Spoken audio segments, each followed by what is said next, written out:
تفہیم کے معزز ساتھیوں، السلام علیکم ورحمۃ اللہ وبرکاتہ۔ اللہ تعالیٰ سے دعا ہے کہ آپ کی زندگی مشکلات سے مکمل آزاد ہو۔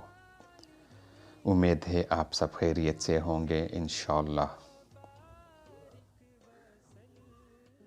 میں اللہ تعالیٰ سے دعا گو ہوں کہ آپ سب ہمیشہ خیریت سے رہیں، آمین۔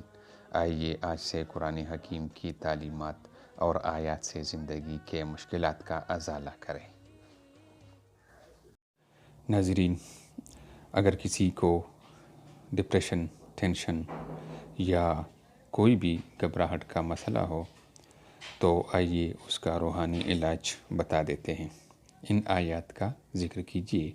بسم اللہ الرحمن الرحیم وَلِيَرْبِطَ عَلَىٰ قُلُوبِكُمْ وَيُثَبِّتَ بِهِ الْأَقْدَامَ أَلَا بِذِكْرِ اللَّهِ تَطْمَئِنُّ الْقُلُوبُ۔ ان آیات کو مریض خود پڑھ کر دم کیا ہوا پانی پیے یا کوئی پڑھ کر پلا دے، انشاءاللہ دل کی گھبراہٹ، بے چینی، ٹینشن، ڈپریشن سب کچھ ختم ہو جائے گا اللہ کی حکم سے۔